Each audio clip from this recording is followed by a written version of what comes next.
MIM ఆదేశాలతో హైదరాబాద్లో పోలీసులను బదిలీ చేస్తున్నారని కేంద్ర మంత్రి కిషన్ రెడ్డి విమర్శించారు. నగరంలో ఆలయాలపై దాడులు జరుగుతుంటే భక్తులపైనే తిరిగి కేసులు పెడుతున్నారని మండిపడ్డారు. కాంగ్రెస్ ప్రభుత్వం తీరును తప్పుబట్టారు. సీఎం రేవంత్ నియోజకవర్గంలోనే రైతులపై కేసులు పెడుతున్నారని కిషన్ రెడ్డి విమర్శించారు. ముఖ్యమంత్రి ఏం చేస్తుండో చెప్పాల్సిన అవసరం ఉంది. ఎన్నడూ లేదు.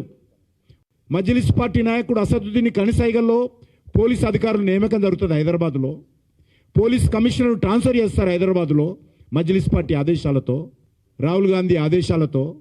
మరి ఈరోజు హైదరాబాద్లో ఇన్ని రకాలుగా దేవాలయం మీద దాడులు జరుగుతూ ఉంటే పోలీసులు ఏం చేస్తూ ఉన్నారు, ముఖ్యమంత్రి ఏం చేస్తుండో చెప్పాల్సిన అవసరం ఉంది. ఎన్నడూ లేదు.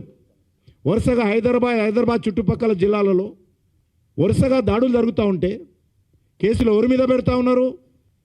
తాము ఆవేదన వ్యక్తం చేసినటువంటి భక్తుల మీద పెడతా ఉన్నారు. ఎవరిని జైలుకు పంపిస్తున్నారు? ఎవరి మీద హత్యానేరాలు మోపి కేసులు పెడతా ఉన్నారు? హిందువుల మీద, హిందూ భక్తుల మీద కేసులు పెడుతున్నది పోలీసు. అంటే ఇది అసదుద్దీన్ ఓవైసీ కనిసైగల్లో పనిచేసేటువంటి ఈ యొక్క పోలీస్ వ్యవస్థ, రేవంత్ రెడ్డి ప్రభుత్వము వ్యవహార తీరుకు అద్దం పడతా ఉంది. మహిళల మీద అత్యాచారాలు జరుగుతూ ఉన్నాయి. చర్చలతో జరపాల్సినటువంటి కార్యక్రమము కలెక్టర్ మీద దాడుల వరకు తెచ్చింది ప్రభుత్వం.